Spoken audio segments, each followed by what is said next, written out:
এইভাবে যদি পুরি খেয়ে না থাকো তাহলে একবার অবশ্যই ট্রাই করো। এটা কিন্তু হচ্ছে কি ছাতু, আর দেখো সুন্দর ফুলকো ফুলকো ছাতুর পুরি।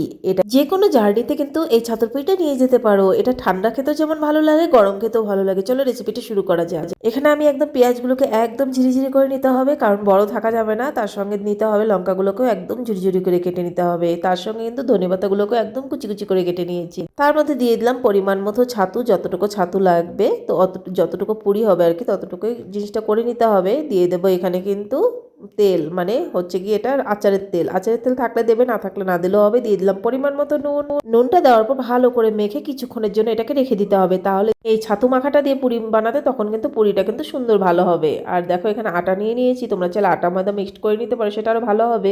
দিয়ে দিলাম একটুখানি আজওয়াইন, দিয়ে দিলাম কালো জিরে, নুন পরিমাণ মতো, দিয়ে দিলাম একটুখানি তেল। এখন ভালো করে ময়ান দিয়ে নিতে হবে। আর আজওয়াইনটা অবশ্যই হাতের মধ্যে একটুখানি ক্রাশ করে নিলে ভালো হয়।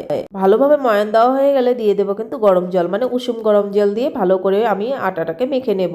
যেহেতু ময়দা খাওয়া বেশি ভালো না, তাই আমি বেশিরভাগ কিন্তু আটা দিয়েই বানাই। তোমরা চাইলে কিন্তু ময়দা আর আটা মিক্সড করে বানাতে পারো, সেটা আরো বেশি ভালো হবে। তো আটাটা মাখার পর কিছুক্ষণের জন্য রেস্টে রেখে দিয়েছিলাম।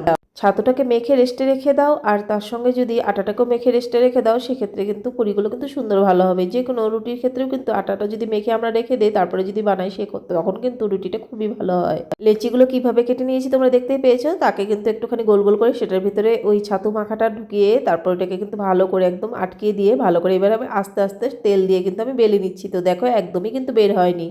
আস্তে আস্তে বেলে নিলে একদমই বের হবে না। তো দেখো তেলটা কিন্তু গরম হয়ে গেছে, আর তেলটা গরম হওয়ার সঙ্গে সঙ্গে দিয়ে দিলাম আমি কিন্তু পুরিটাকে।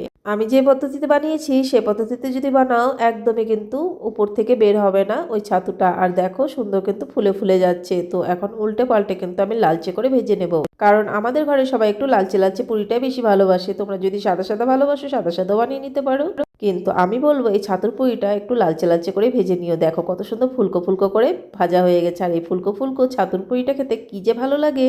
এই ছাতুর পুরিটা আমি অনেক দিন আগে তোমাদের সঙ্গে শেয়ার করেছিলাম, তো ভাবলাম আজকে আবার শেয়ার করি, কারণ অনেক দিন আগে করেছিলাম। যারা নতুন সদস্য আছে আমার চ্যানেলে তারা অবশ্যই একবার দেখে নিতে পারবে। বাচ্চাদের টিফিনে দেবো যেহেতু, সেই জন্য কিন্তু আমি সকাল 6টার সময় কিন্তু রেসিপিটা বানিয়ে নিলাম। সেই জন্য হয়তো একটুখানি ভিডিওটা করা ভালো হয়নি, সাইডে অন্ধকার এসেছে, এসেছে তাড়াহুড়ো করে যেহেতু ভিডিওটা করা হয়েছে।